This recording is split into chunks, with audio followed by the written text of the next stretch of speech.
सत्य श्री ओम। सभी पुण्य आत्माओं को दास का नमस्कार। हे पुण्य आत्माओं, आज हम आपके सामने सत्संग संवाद में एक बहुत ही गंभीर विषय का वर्णन करेंगे, उसकी चर्चा करेंगे।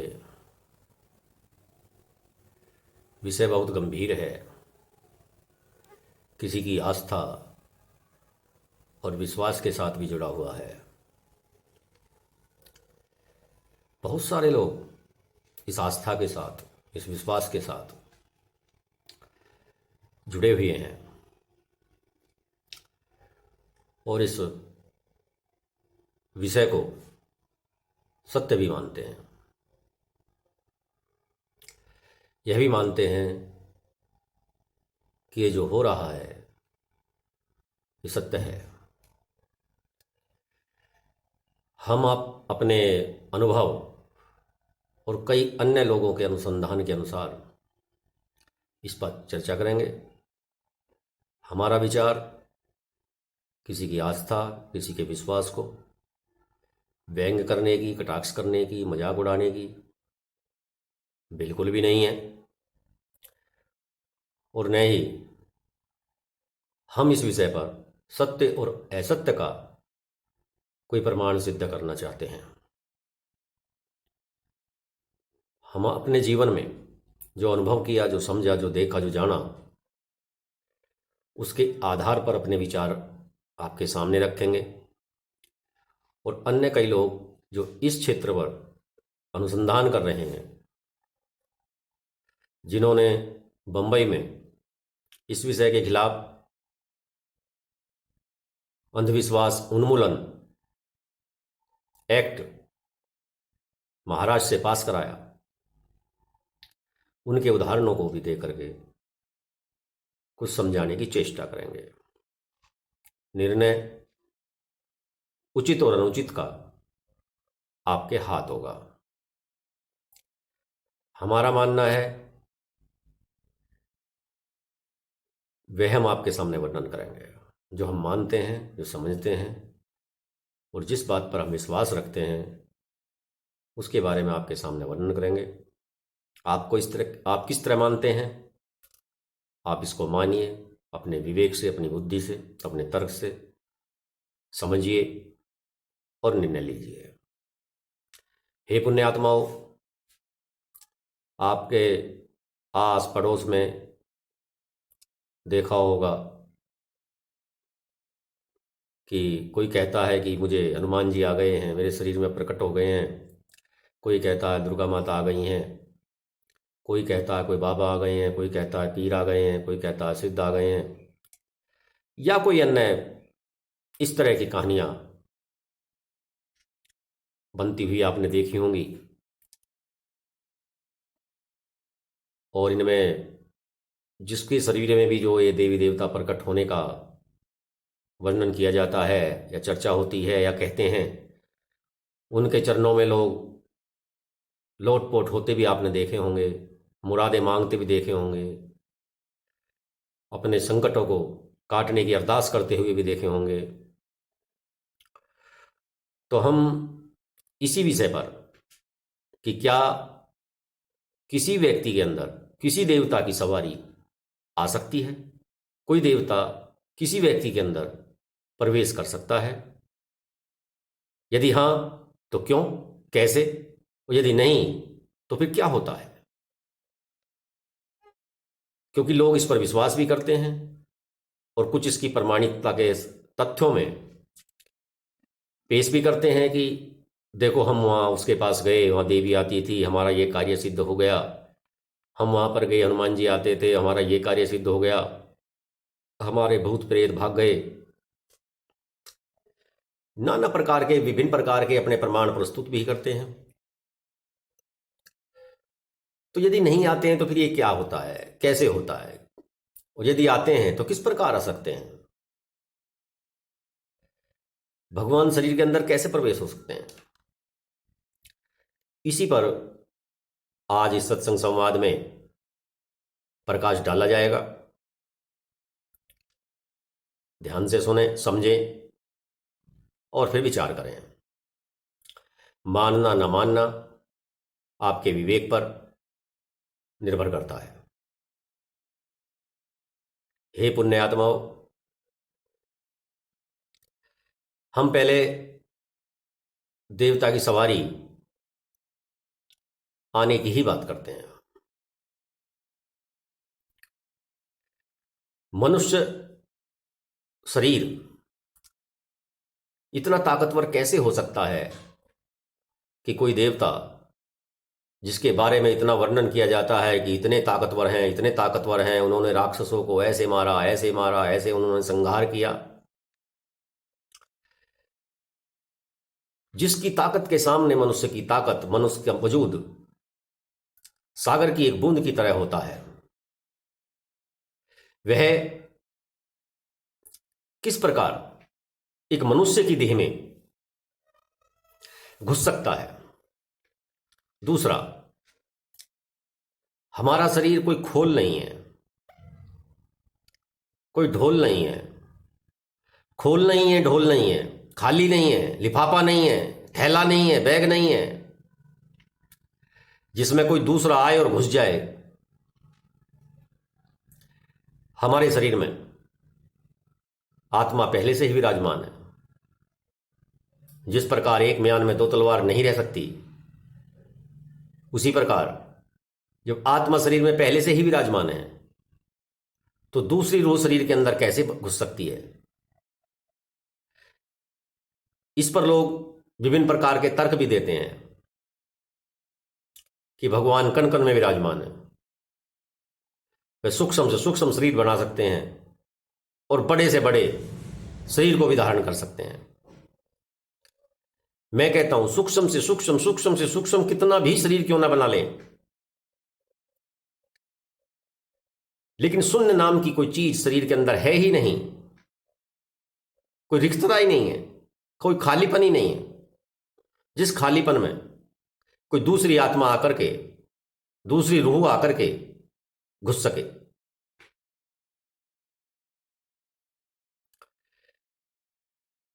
कैसे घुस सकता है, अब विचार कीजिए। अभी आप मेरे सामने बैठ करके इस प्रसंग को सुन रहे हैं, तो आप स्वतंत्र हैं, क्योंकि जब आप किसी ऐसे व्यक्ति के पास जाते हैं जिसके शरीर में सवारी आने की बात बताई जाती है, तो वहां आप स्वार्थ के वश होकर के जाते हैं।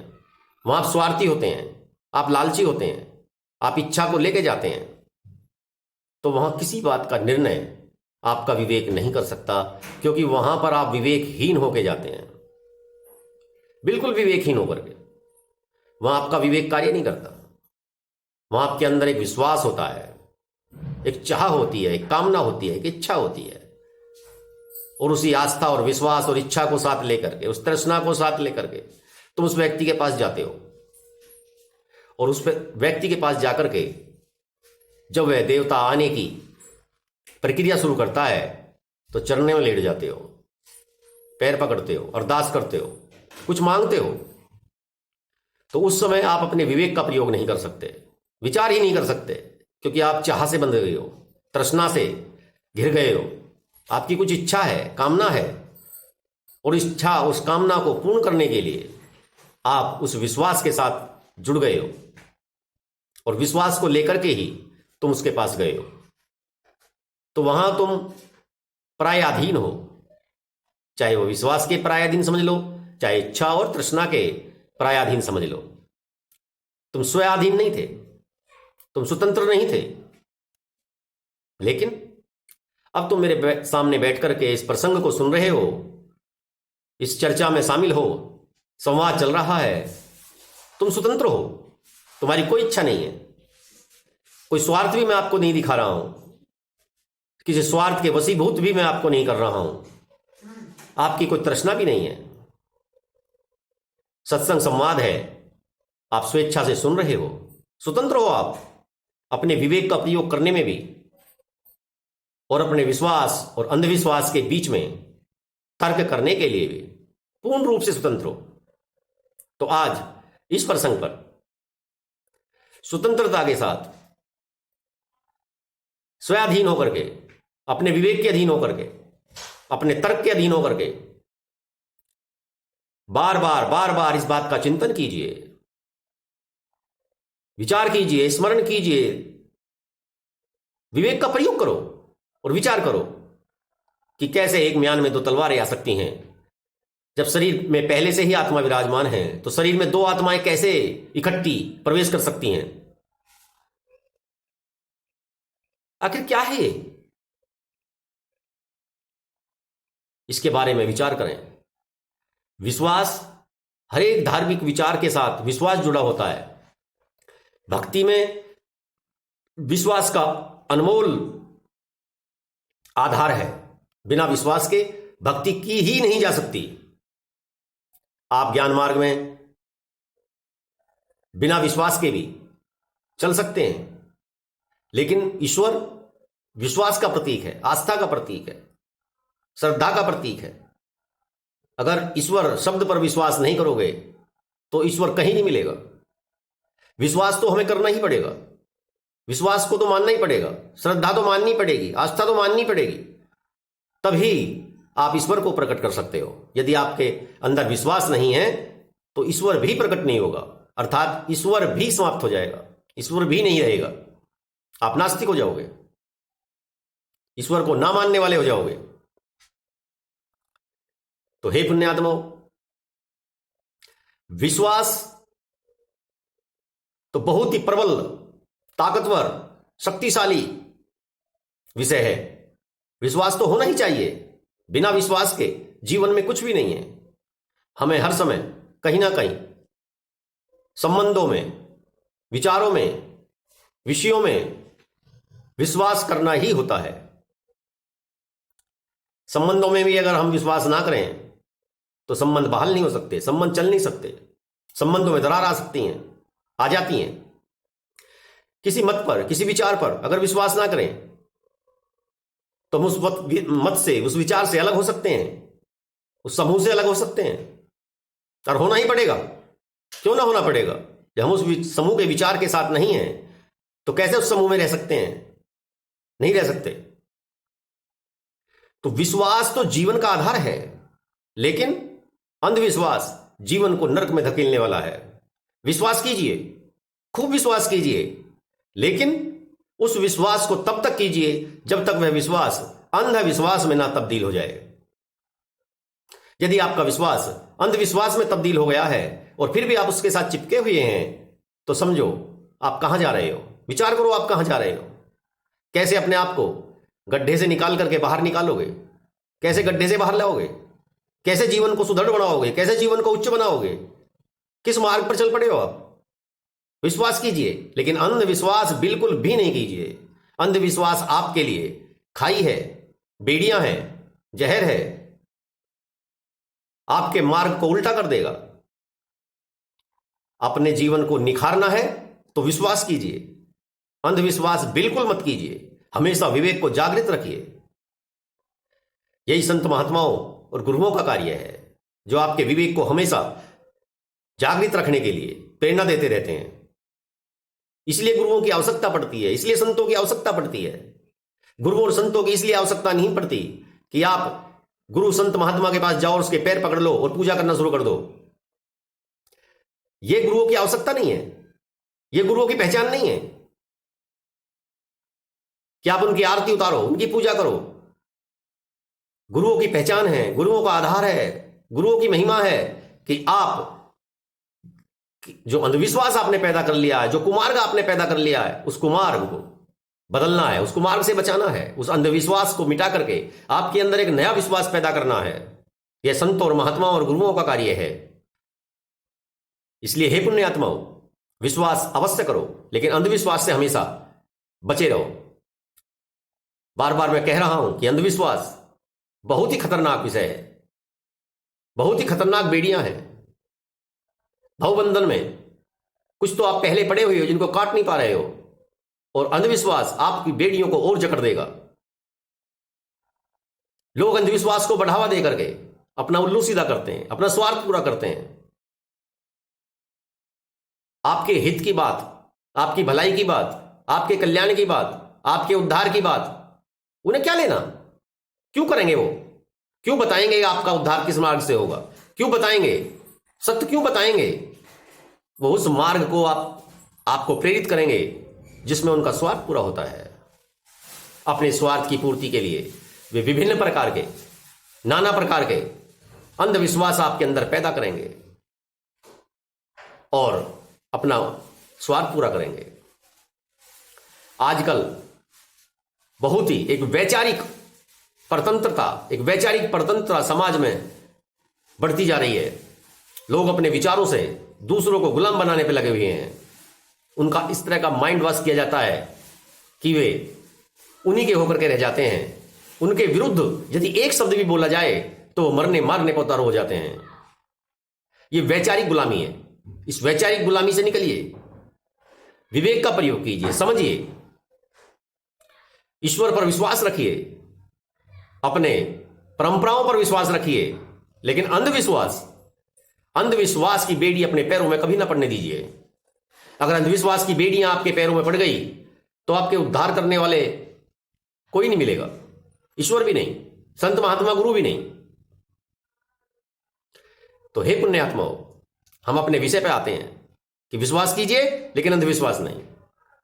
ये शरीर के अंदर जो सवारी आती है, बताई जाती है, लोग दिखाते हैं, आखिर क्या है? आपने देखा होगा जिसके अंदर सवारी आती है, जब वो क्रिया शुरू होती है तो उससे पहले संगीत का वहां प्रबंध किया जाता है। ढोलक, हारमोनियम, बाजा, मजीरा, विभिन्न प्रकार के संगीत आइटमों का वहां पर प्रबंध होता है। बजाने वाले होते हैं, गाने वाले होते हैं, अथवा टेप रिकॉर्डर में ही भजन बजा दिए जाते हैं। उन भजनों के माध्यम से वह व्यक्ति अपनी क्रिया प्रकट करता है।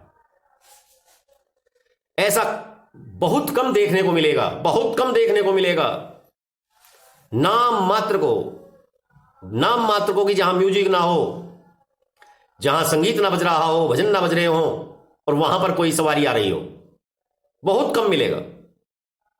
आखिर संगीत का और सवारी का क्या मेल है?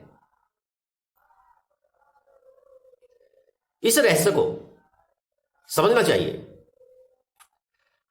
संगीत का और सवारी आने का क्या मेल है?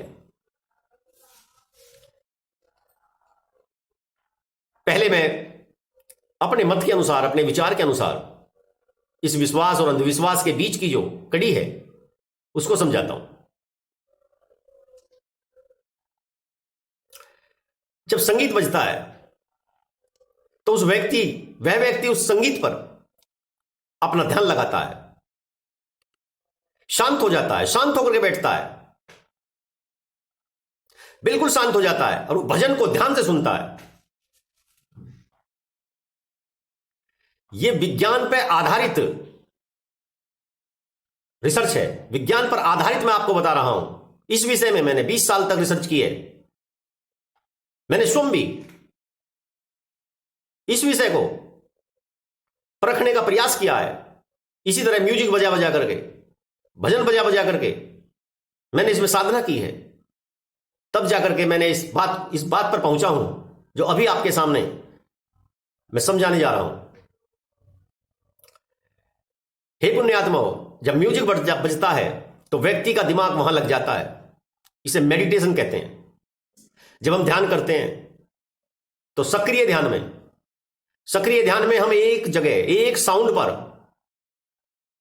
ध्यान लगाते हैं और यह ध्यान ही है जो व्यक्ति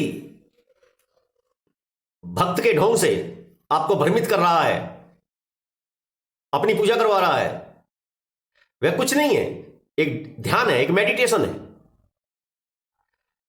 तो जब सक्रिय ध्यान में हम उस म्यूजिक पर ध्यान लगाते हैं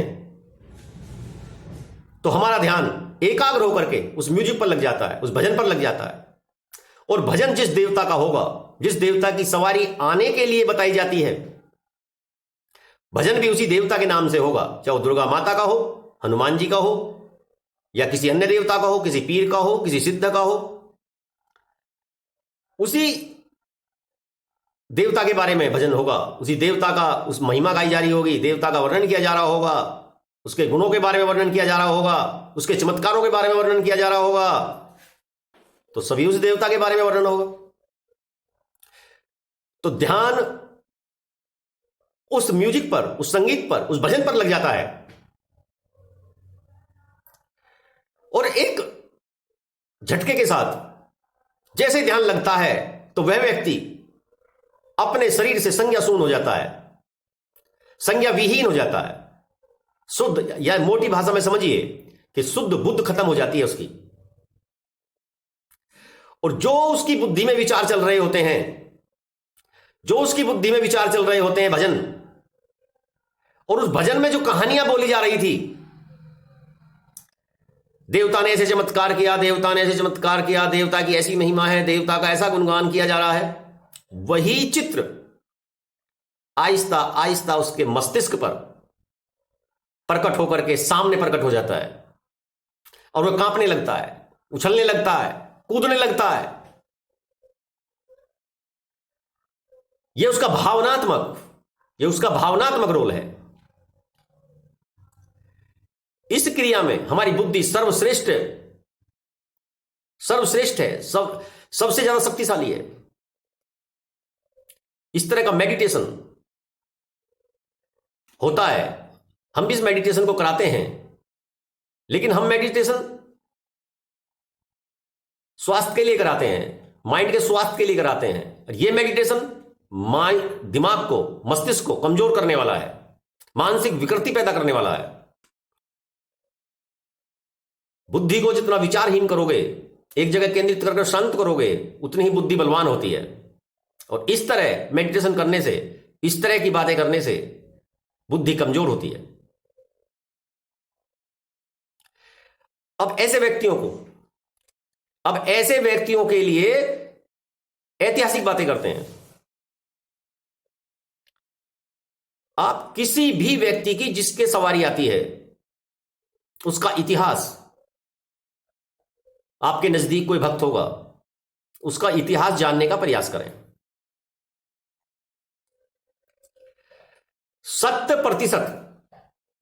7% वह डिप्रेशन का शिकार रहा होगा।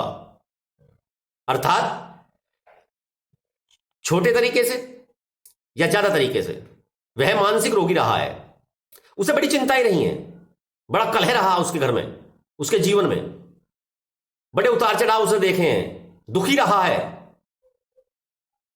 और जिसका जीवन इस तरह का दुखी होता है वह संवेदनशील बहुत ज्यादा हो जाता है, संवेदनशील बहुत ज्यादा हो जाता है। और इस संवेदनशीलता की वजह से ही जब उसके सारे रास्ते बंद हो जाते हैं तो देवताओं की शरण में जाता है, अपनी भक्ति में लग जाता है, अपनी पूजा में लग जाता है, और अपने मन के विकारों को, अपने मन के दुख को, अपने मन की चिंताओं को, अपनी जो उसके साथ ज्यादती हुई है, जो उसके साथ पीड़ा दी गई जिसे लोगों ने दी है, जो उसके अंदर कष्ट है, दुख है, जो तड़प है उसके अंदर, जो वेदना छुपी हुई है, वो उस देवता के सामने निकाल देता है। और हम जिस चीज का बार बार ध्यान करेंगे, विचार करेंगे, वही चीज हमारी बुद्धि में स्थापित हो जाती है। और हम जब ध्यान करते हैं या विचार करते हैं तो उसकी छवि हमारे सामने आ जाती है।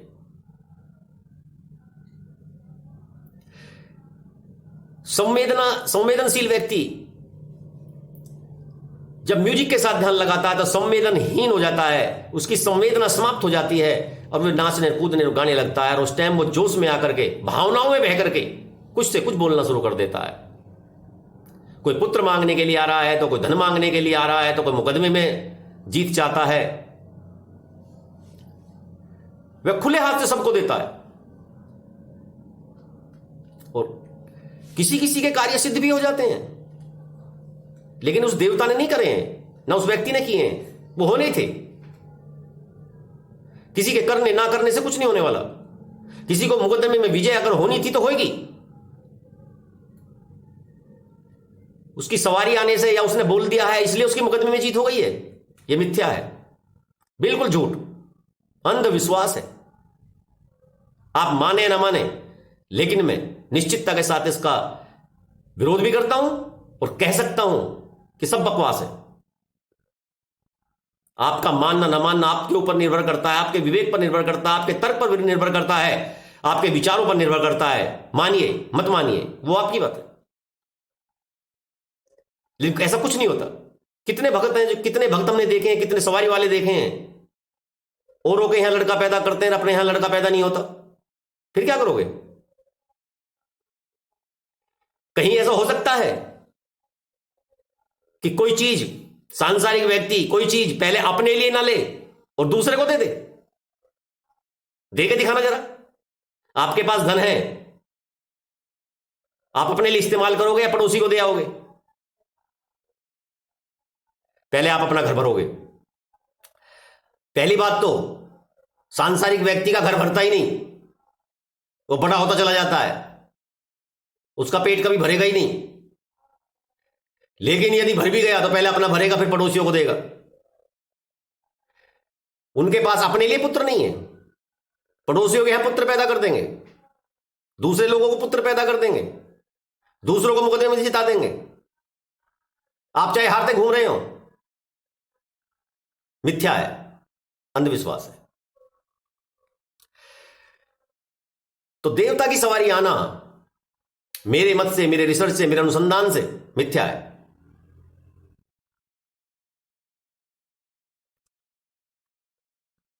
हमने इस पर रिसर्च किया बहुत लंबे समय तक। मैं जन्म से ही भक्ति मार्ग में बहुत प्रबलता के साथ रहा। बचपन से, जब 5 या 6 साल की उम्र रही होगी, तब से मुझे याद है कि मैंने कितनी भक्ति की है। माता जी का अनन्य भक्त रहा, विशेष तौर से हनुमान जी और माता जी की भक्ति मैंने बहुत ही विशेष तौर से की है। मंदिर भी बनवाया, माता जी की स्थापना की, हनुमान जी की स्थापना की, अन्य देवी देवताओं की भी स्थापना की। संन्यास लेने से पहले मैं भक्ति मार्ग में पूर्ण तरह से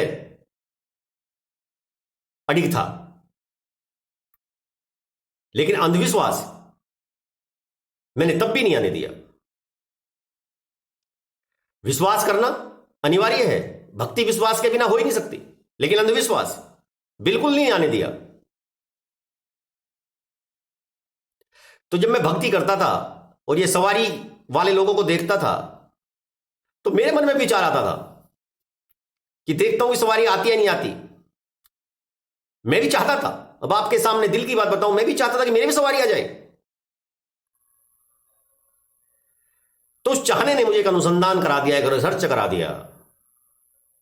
म्यूजिक बजा बजा करके मैंने 4-4 घंटे तक ध्यान लगाया, अभ्यास बढ़ा, मेडिटेशन बढ़ा, ध्यान बढ़ा। और जिस दिन माता जी आई, क्योंकि बुद्धि में स्थापित हो चुकी थी छवि, और जिस दिन माता जी आई उस दिन हे पुण्यात्माओं, शरीर में नहीं सामने आई। और तुम यकीन मानिए मेरी बात का, मैं सत्य, बिल्कुल सत्य प्रति सत्य बोलता हूं। इतनी शक्ति मैं वर्णन नहीं कर सकता। पैर के अंगूठे की छवि के सिवाय मैंने उस ब्रह्म शक्ति के दर्शन मात्र नहीं किए।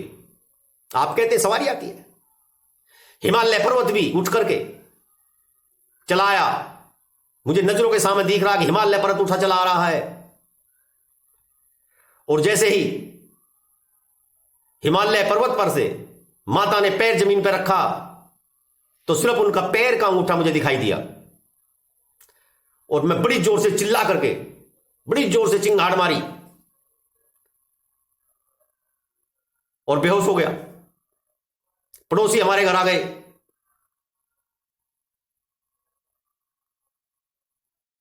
तो मेरा मानना है कि शरीर के अंदर कैसे देवी देवता आ सकते हैं? असंभव, बिल्कुल असंभव, हो ही नहीं सकता। कैसे हो सकता है? एक पैर के अंगूठे से दिल दहल सकता है, तो शरीर के अंदर कैसे प्रवेश कर सकता है? यह मेरा अनुभव है। आपका जो अनुभव हो या आपके स्वार्थ की पूर्ति अगर कहीं से हो रही है तो कीजिए, लेकिन जीवन को नष्ट करने वाली रहा है। अगर जीवन को सही अर्थों में मानव बनकर के मानवीय सिद्धांतों के साथ जीना चाहते हो तो ऐसे अंधविश्वासों से दूर रहें। मानव का चोला बार बार नहीं मिलता है। परमात्मा ने मनुष्य का जो जीवन दिया है, यह भगवत भजन के लिए दिया है, अंधविश्वास और पाखंड के साथ चलने के लिए नहीं दिया है। ईश्वर का भजन करो, ध्यान करो, भक्ति करो, जो मार्ग अपनाओ, भक्ति मार्ग, ज्ञान मार्ग, ध्यान मार्ग, जो मार्ग अपनाओ, लेकिन शुद्ध, पवित्र और विश्वास से परिपूर्ण होना चाहिए। तर्क और विवेक से जो मार्ग है, जो संचालित होता है तर्क और विवेक से, ऐसे मार्ग को अपनाइए, अंधविश्वास नहीं। क्यों जीवन को नष्ट कर रहे हो? संसार में वही वस्तु मिलेगी जो तुम्हारे कर्म भोग में है। ईश्वर भी आकर के तुम्हें कर्म से आगे कुछ नहीं दे सकता।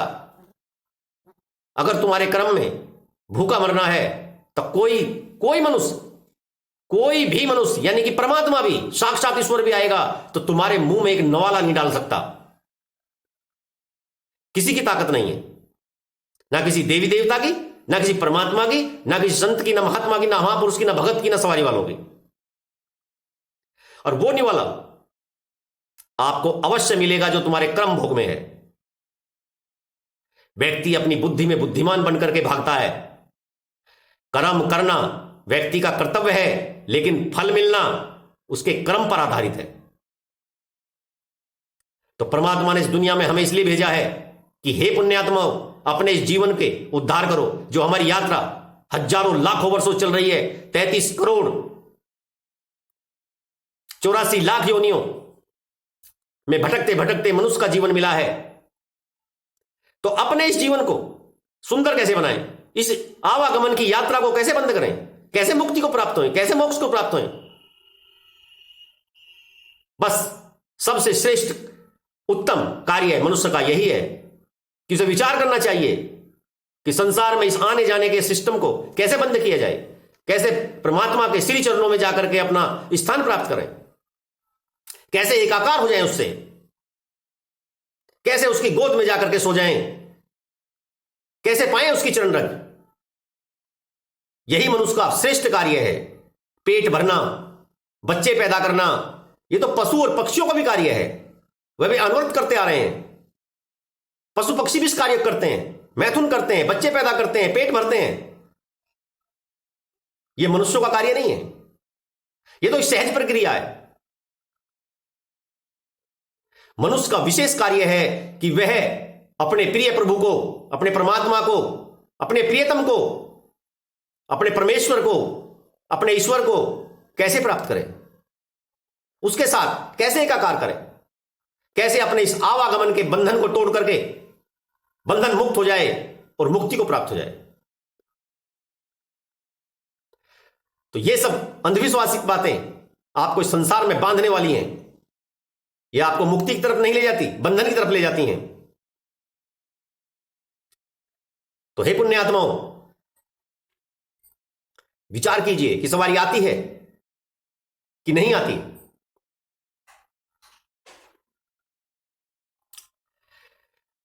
तो मेरा मानना है कि देवता की सवारी तो शरीर के अंदर बिल्कुल भी नहीं आती है। फिर होता क्या है? अब प्रश्न उठता है कि होता क्या है?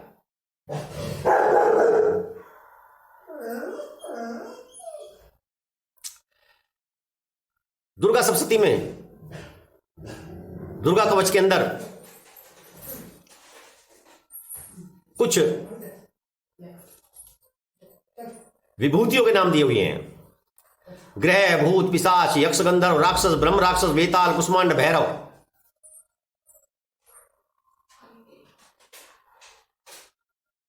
ये रूहें, ये रूहानियत हमारी देह को प्रभावित करती है, हमारी बुद्धि को प्रभावित करती हैं, हमारी भावनाओं को प्रभावित करती हैं।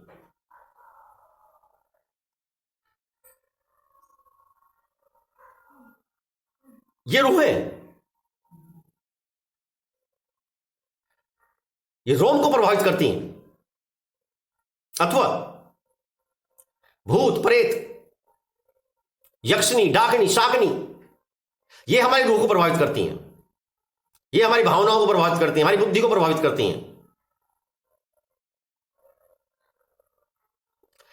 यदि कोई व्यक्ति सवारी आने की बात करता है तो देवता तो बिल्कुल भी नहीं, nothing, I don't like, I don't believe it. हां, भूत प्रेत, यक्षिणी, डाकिनी, यश्व, गंधर्व, राक्षस, ब्रह्म राक्षस, बेताल, कुष्मांड, भैरव,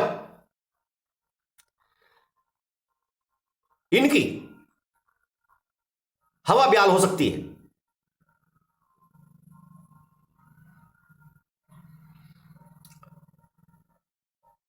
जिनकी मृत्यु असमय हुई है, एक्सीडेंट से हुई है, पानी में डूब के हुई है, या अग्नि में जल करके हो गई है, फांसी लगा के कोई मर जाता है, किसी की हत्या कर दी जाती है,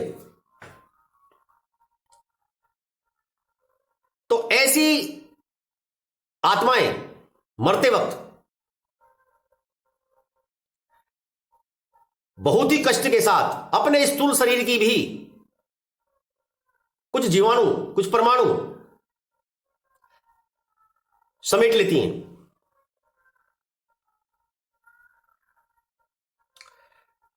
जिसकी वजह से उनके ऊपर स्थूल शरीर का भी कुछ प्रभाव होता है। आपने सुना होगा कि मृत आत्माएं सशरीर घूमती हुई देखी जाती हैं, तो वे ऐसी ही मृत आत्माएं होती हैं जिनके साथ कुछ स्थूल शरीर के परमाणु चिपके हुए हैं। उनके अंदर असमय में मृत्यु के समय जो कष्ट था उसकी तरफ है, बदले की भावना भी हो सकती है, अपनों से लगाव भी हो सकता है, मोह भी हो सकता है, ममता भी हो सकती है। मैंने पहली बार भी आपको समझाया था, पहले संवाद में, सत्संग संवाद जो पहले भी हो चुका है, उसमें भी इसके बारे में बात की थी कि मृत्यु के उपरांत किस तरह जीवात्मा अपने शरीर का त्याग करती है तो क्या होता है। हे पुण्यात्माओं, तो इस तरह के जो रूहें हैं वो शरीर को प्रभावित करती हैं, लेकिन शरीर के अंदर प्रवेश वे भी नहीं करती। वो बुद्धि पर अपना आधिपत्य जमा सकती हैं, वाणी पर अपना आधिपत्य जमा सकती हैं, लेकिन प्रवेश करने वाली बात मिथ्या है। कोई आत्मा देह में प्रवेश तभी कर सकती है कि जब शरीर को आत्मा छोड़ करके बाहर निकल जाए और उसी तुरंत दूसरी आत्मा, दूसरी रूह उसके अंदर प्रवेश हो जाए। लेकिन व्यक्ति जिंदा है, उसके अंदर आत्मा है, तो चाहे दुष्ट आत्माएं हो, चाहे देवी देवता हो, शरीर के अंदर घुसने का तो कोई सवाल ही पैदा नहीं होता।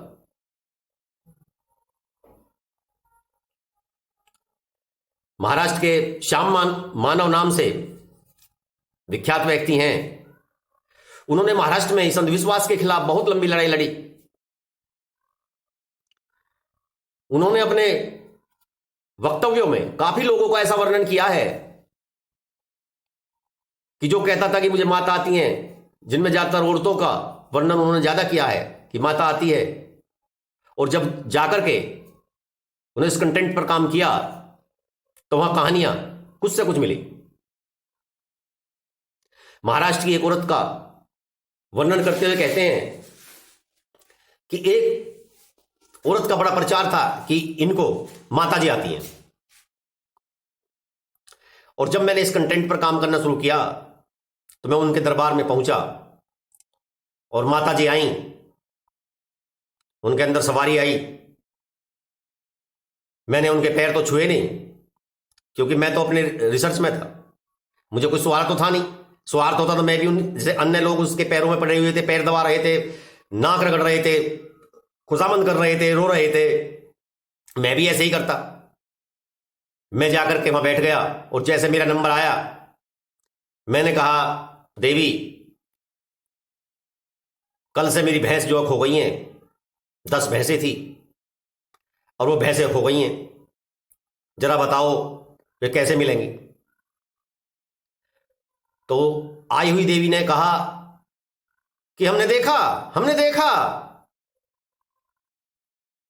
मैंने कहा देखा तो बताओ। मैंने कहा अपनी बात से पलटना मत कि नहीं हमने देखा, पूर्व की दिशा में चली गई हैं और परसों आपको मिल जाएंगी। मैंने फिर कहा कि देवी अपनी इसी बात पर अटल अटल रहना, आप अपनी बात से घूम तो नहीं जाओगी, फिर तो नहीं जाओगी। नहीं हमने देखा। जब मैंने उसको बिल्कुल पक्का कर लिया तब मैंने उसको कहा कि देखो ना तो मैं भैंस पालता हूं, ना मेरी कोई भैंस चोरी हुई है।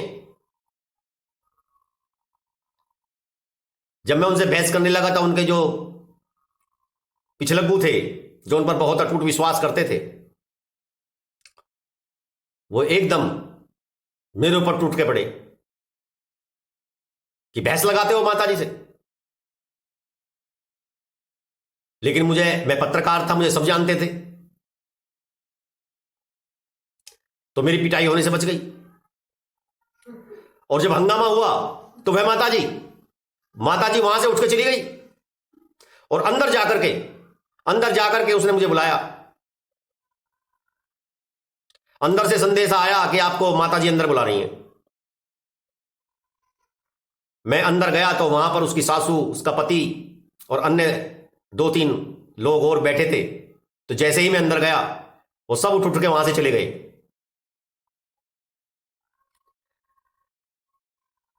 तो जब उसने माता जी ने मेरे से बात की कि देखो इस बात को आप अखबार में मत छापना, आपने हमारा भेद ले लिया है और हमारा इससे गुजारा चलता है, लोग हम पर बहुत विश्वास करते हैं, और इस कहानी को आप अखबार में कभी मत छापना। तो अगर आप ये वादा करो कि मैं इसमें छापूंगा नहीं अखबार में, तो मैं आपसे खुल के बात कर सकती हूं। तो श्याम मानव ने उसे वादा किया कि हम आपसे वादा करते हैं कि इस अखबार में जो है नहीं छापेंगे। फिर उसने जो कहानी बताई बड़ी चौंकाने वाली थी, अचंभित करने वाली थी। और यदि आप भी विवेकवान हैं, समझदार हैं, तो मेरी इस दृष्टांत से, ज्यादा दृष्टांत मैं नहीं दूंगा, लेकिन इस दृष्टांत से समझने का प्रयास करें कि मैं क्या कहना चाहता हूं और आपको क्या समझना है। बाप की मर्जी। उसने बताया कि जब मेरी शादी हुई थी तो मेरा पति कुछ नहीं करता था। मेरे माँ बाप ने, मैं पढ़ना चाहती थी, मेरे माँ बाप ने, हम 6 बहनें थी, जल्दी शादी कर दी। मेरा पति कुछ नहीं करता था। मेरे साथ रोज मार पिटाई, मेरी सास भी, मेरा पति भी रोज मुझे मारता था। बहुत ज्यादा पिटाई मेरी होती थी। अब मैं करूं तो करूं क्या। एक दिन ऐसे ही मैंने माता जी आने का जो है नाटक रचना शुरू कर दिया।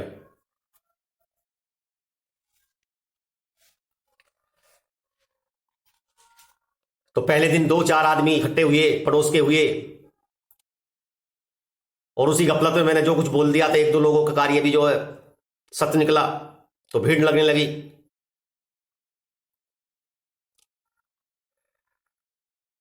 और हमारा काम जो चलने लगा, खर्चा चलने लगा।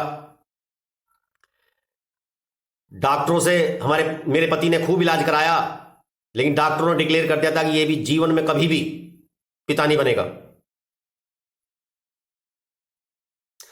और जब हमारा काम चलने लगा तो आज देखिए, मेरे 3 लड़के हैं और इस बात को पति को भी पता है और मेरी सास को भी पता है कि मेरा लड़का कभी भी पिता नहीं बन सकता। और बहू के 3 लड़के कहां से आए हैं? लेकिन इस कमाई के चक्कर में उन्होंने आंखों पर ऐसी पट्टी बांध ली है कि वो भी खुश और मैं भी खुश। जो भी लड़का मुझे कोई पसंद आता है, चाहे पैसे से हो या सुंदरता से हो, या मैं चाहती हूं कि ये मेरे साथ हम बिस्तरी करे, मैं उसको अंदर बुला लेती हूं। और ना मेरा पति ऐतराज करता है, ना मेरी सास ऐतराज करती है।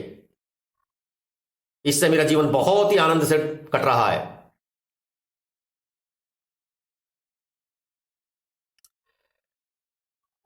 तो श्याम मानव ने उसको इस गंदे रास्ते के लिए समझाया, तो उसने कहा कि हां, मैं प्रयास करूंगी कि अब इस मार्ग को छोड़ दूं।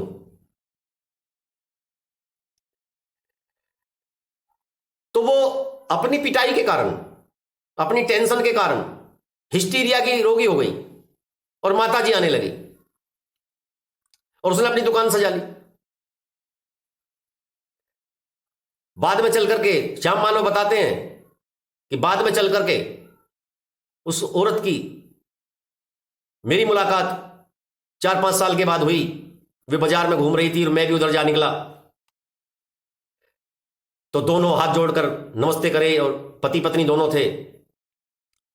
और उन्होंने कहा कि हमने अपना गांव छोड़ दिया है और यहीं अभी रहने लगे हैं, यहाँ मकान लेकर के यहीं रहने लगे हैं, बच्चे भी बड़े हो गए हैं और हमारी जिंदगी बहुत ही अच्छे सुंदर ढंग से चल रही है। फिर उन्होंने वो माता जी आने वाले का ढोंग कभी नहीं किया। तो मैंने शुरू में, इस संवाद के शुरू में ही कहा था कि जो ये सवारी आने वाली बात जो करते हैं, इनके जीवन में अतीत में बहुत ही कष्ट में जीवन रहा है, उनकी बुद्धि पर उस कष्ट का प्रभाव है। जो बुजुर्ग लोग हैं वो जानते हैं इस बात को कि पहले महिलाओं में कितने भूत प्रेत आते थे। जो औरतें घर में बिल्कुल सताई जाती थी, उनको कोई बूझने वाला कोई नहीं था, उनके बीमार हो जाए तो कोई दवाई दिलाने वाला कोई था, वो अंदर अंदर कुटती रहती थी, चिढ़ती रहती थी, दुखी रहती थी। वे लोगों की नजर में आने के लिए अपनी सुध बुध खोल भूल जाती थी और बेहोश हो जाती थी। आधी जागृत अवस्था और आधी बेहोशी अवस्था, इस तरह की स्थिति उनकी हो जाती थी। और जब उनसे पूछा जाता था कौन है कौन है, तो किसी का भी नाम ले दिया, मेरे भूत आ गई है, मेरे भूतनी आ गई है, मेरे प्रेत आ गया है। तो ये बीमारी थी हिस्टीरिया। आज आधुनिक युग में ऐसी महिलाएं 1% भी नहीं है जिनको हिस्टीरिया का दौरा पड़ता है या भूत प्रेत आते हैं। और अब से 30-40 साल पहले बहुत सी स्त्रियों को भूत प्रेत आते थे। यह इलाज का विषय था, ना कि भूत प्रेत। मानसिक बीमारी थी, हिस्टीरिया था।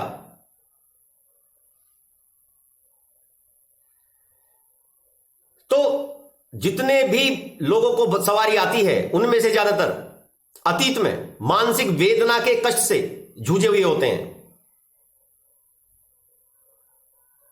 ऐसे लोगों को अपना इलाज कराना चाहिए। यह मानसिक रोग से संबंधित है। तो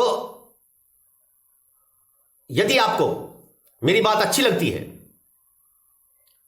और मैं जो बता रहा हूं आपके अंदर इतनी सामर्थ्य है कि आप एक बार इस पर विचार करें, सत्य को जानने का प्रयास करें, अपने विवेक से पूछें, अपनी अंतरात्मा से पूछें, तो जरूर पूछें। और यदि आप अंधविश्वास में पूरी तरह से जकड़े हुए हैं तो आप जो मानते चले आ रहे हैं मानिए, और बदलना चाहते हैं अपने जीवन को तो इस विषय पर बदल के देखिए। अंधविश्वास की वजह से आपको कभी लाभ नहीं हो सकता सिवाय हानि के। और वैचारिक रूप से तो आप कमजोर हो ही जाते हैं। और जगह जगह एक नहीं सैकड़ों लोग आपकी इस कमजोरी का लाभ भी उठाएंगे। एक अंधविश्वासियों की एक पूरी फौज आपके चारों तरफ घूमती है,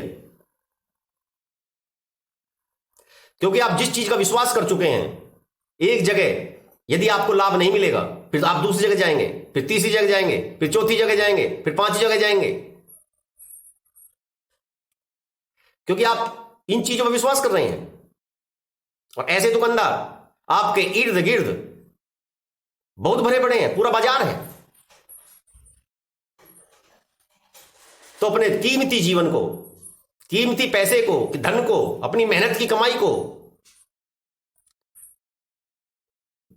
बर्बाद करते रहिए। किसी की ताकत नहीं है कोई बीमारी को ठीक कर दे, वो दवाई से होगी। किसी की ताकत नहीं है कोई पुत्र पैदा कर दे, वो संजोग से ही होगा, वो पति पत्नी के मिलन से ही होगा। और पुत्र होना ना होना वो दोनों पति और पत्नी के ऊपर ही डिपेंड है। पुत्र हो तो बेटी हो तो वो जैसे नेचुरल पद्धति है ऐसे ही होगा। किसी के हाथ में नहीं है, ना विज्ञान के हाथ में है, ना अंधविश्वास के हाथ में है। आपको मुकदमे में जीतना है तो कानून की मजबूत वक्ताओं से जीता जा सकता है, गवाहों से जीता जा सकता है, सबूतों से जीता जा सकता है। किसी के पैर दबाने से या किसी की चाकरी करने से कभी मुकदमा नहीं जीता जा सकता। तो इन अंधविश्वासों से बचें और अपने जीवन को, मनुष्य जीवन को मनुष्य बनाएं, मानवीय मूल्य और सिद्धांतों के आधार पर चलें, अपने इस जीवन को सफल बनाएं। परमात्मा ने आपको जो देह दी है बड़ी दुर्लभ है, अनमोल है, अमूल्य है। इसके बारे में कहा नहीं जा सकता कि इसकी कितनी कीमत है, अथाह कीमत है, इसका कोई मोल लगा ही नहीं सकता। मनुष्य जीवन प्राप्त करने के बाद आप पशु पक्षियों जैसा कार्य कर रहे हैं तो आपको लानत है। उठो, जागो, समझो, विश्वास करो, लेकिन अंधविश्वास से बच के रहो। अपने तर्क, अपने विवेक का प्रयोग करो और अपने जीवन को सार्थक और अनमोल बनाओ।